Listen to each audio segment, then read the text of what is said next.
Very good afternoon. On behalf of the UNISDR Advisory Group of Parliamentarians, and I'm happy to see that a lot of my colleagues are here. I wish to welcome you to this Ignite event. The idea is that we present a subject which is then going to be discussed and debated. First, my apologies on the timing of this session. You know, it's a governance and it's also lunchtime. And given the choice, I know where people are going to go. But we are going to be very brief, and it's only a 15-minute slot. Now, unlike previous presentations, there is no song and dance, and there is just one PowerPoint. So hopefully that will get your attention. One of the major issues that we are talking about here, and I think one of the challenges we have, is how do we move the debate to the concrete and the specific from the general and the abstract. We all know what needs to be done, but we don't quite know how we do it. So the what and the how is a major challenge. And what we will try and do over the next 10 minutes is to probably give you one of the options as far as why is concerned. Just to give you a very quick background, UNISDR has been engaging with parliamentarians from all over the world for the last 3 years. We now have advisory groups in a number of regions in Latin America, in Asia, in Africa, and one is supposed to be set up in Europe also. So what I'm going to present to you today, and it is just the one slide, is really, this is still an evolving process and nothing is set in stone, but this has been through extensive consultations with over 26 parliaments. It has been discussed in places such as Dar es Salaam, in Seoul, and also in Geneva. And we are going to try and look at governance. Governance is an issue which comes up time and again. We all say we need more governance, but how do we actually get that governance, and what does governance mean? And we all know the importance of this particular subject because we know that disaster losses are rising, they are increasing, and we need to do something about arresting this trend. For those of you who were following the Rio Plus 20 process, DRR was also identified as a priority area there. So there is obviously a very close relationship between DRR and national planning, development, and governance. So if I can refer to the slide, and there are copies of this that you can take back, what we have here is a thematic, it's a system, it's a scheme as we have seen it, and you will see that there are two different colors.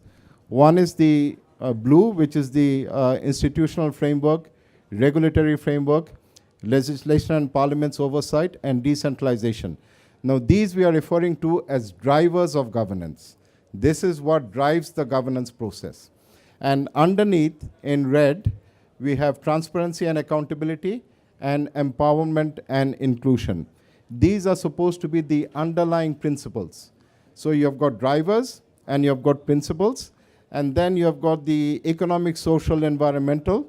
So if we can build resilience through these, then we can go to sustainable development. Another way of looking at it is we are trying to create an enabling environment for governance to work, for systems to deliver. And if I quickly look at the 4 drivers, institutional framework, absolutely critical. It defines the responsibilities, it defines the roles, it defines the functions. Who is accountable for what, up to what extent. Regulatory framework, very important. What are the rules?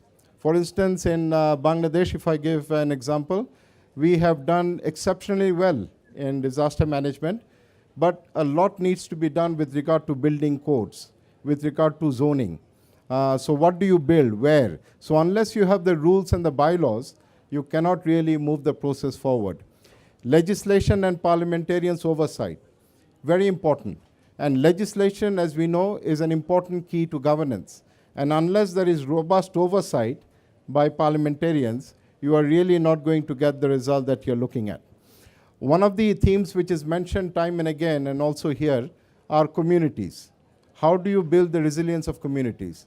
We hear about local action, we hear about local government. That is where decentralization comes in. And it's no good just building institutions unless you can empower people to hold those institutions to account. So empowerment, inclusion, very, very important. transparency, holding all of the government structures accountable. This is also a very, very important part. So really what we are saying in a nutshell is if you have effective governance, you have got effective DRR. Without effective governance, you cannot have effective DRR.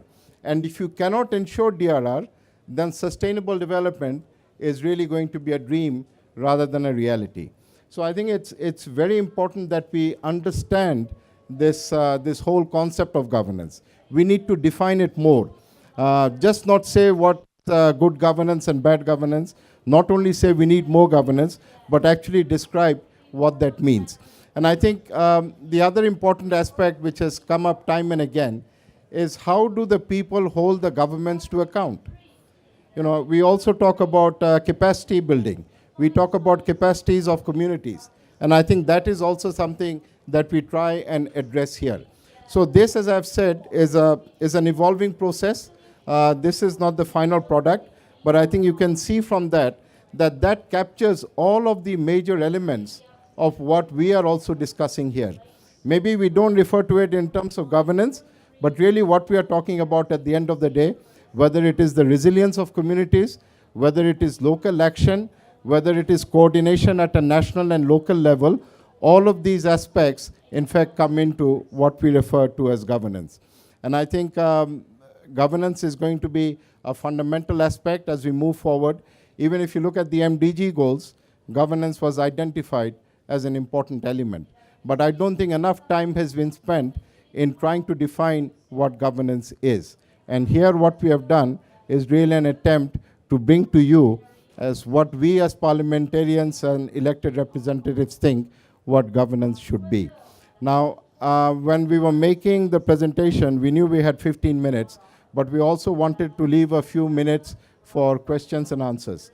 So I want to end there. If anyone has any questions or if you would like any clarification, please feel free to ask them.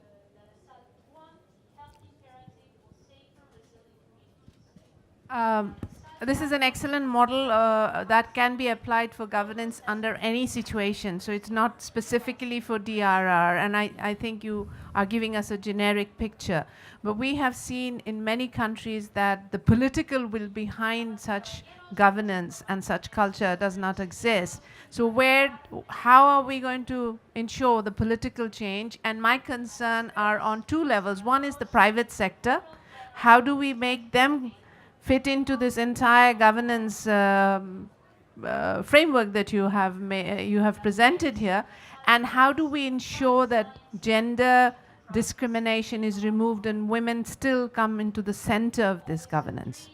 Okay, let me take the second point first. Gender is obviously vital. And when we talk about inclusion, I think that's what we are talking about. Including gender this comes under empowerment as well. So I think that's how you do it. Obviously, in a model like that, you can't address all of the issues. I think the private sector is important. But at the same time, the private sector cannot be an alternative to the government. I think that's also very important because the private sector is really driven by profit and by that motive. So I think, yes, it's important that they have a role. And I think that has to come in. That comes in under inclusion. And I think the other question is more fundamental. How do you generate the political will? And that can only come from political ownership. I think that's why you look at representation, you look at empowerment, you look at decentralization. So the demand really, I think, has to be created from below. It has to be a bottom-up process. And if you do that, then I think the political will is going to be there. Yes, it is generic, but at the same time, it is specific to DRR, because it addresses the economic, social, and the environmental aspects. And I think governance, in any context, there are certain rules and there are certain principles which are going to apply. But in this case, I think it is even more so, because what you're trying to do is build resilience from the bottom. And for that, you must have the enabling environment that allows you to do so. I think that is really providing the enabling environment. Without that, you don't have it. An enabling environment with political will and political ownership then takes you to the next step. Yeah. Any other questions? Sorry. How are we Thank doing you for time? Your presentation is very nice, and I one question to you: how think about disaster risk reduction and disability on governance issue? Thank you. I think when we talk about inclusion and when we had the parliamentarian session on the first day, in fact, before the official opening, because there were stakeholder discussions, the issue of disability, in fact, came up very strongly because we know that 15-20% of the people are disabled. And there was one line which I want to bring up here. There was an honorable senator from Thailand who is championing the cause of the disabled. And what we really concluded from there is because of failed policies, you have disasters. Because of failed development choices, failed policies. And if your DRR is not inclusive, the point he was making is that impairments can become disabilities. So when we talk about DRR, it really has to be truly DRR inclusive, covering all the sectors, paying particular attention to the disabled. It's a good point. Yes. Can we just have we have another few minutes? Thank you very much for this clarification, because those who have been working in the disaster area since long, even in Bangladesh, we did not have this such structural framework. We had standing orders on disasters. We had disaster management plan. Recently, we have the Disaster Management Act.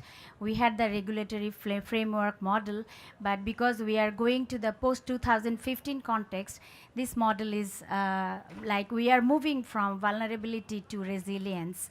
And there are a lot of examples then how the government of Bangladesh is going to address those examples, like whether we have any plan to have a database, to make a database about the examples of resilience. And if we don't do that, then we have to start again. But we have this since like 90s, when we have first structural disaster management bureau, then we are just moving from the like 1997 we had the SOD. Now we revised all of our documents. So I'm just requesting you to take this issue to home. Yes, Bangladesh has done well, but I think we need to do even better. If you look at legislation, even the Bangladesh legislation, and I think this is also with a lot of other countries, we pass laws. In our aims and objectives, we specify DRR is a priority. But then if you read the rest of the law, there is nothing specific in terms of how we realize this objective. So we are identifying it, and there has been a paradigm shift. You look at disasters now before they actually happen. So you try and be proactive. You try and build resilience rather than waiting for a disaster to happen and then you engage in recovery. So yes, we have an act. We have consolidated all these standing orders. But I think we need to move one step forward. And that is not only to identify DRR in our legislation, but also have provisions in the legislation that is actually going to further that. And I see, at least she was here before, Patricia from the EALA. Yes, Patricia is there. The East African Legislative Assembly, I think, are coming up with a model legislation. And that is going to be, I think, an eye-opener for a lot of other countries.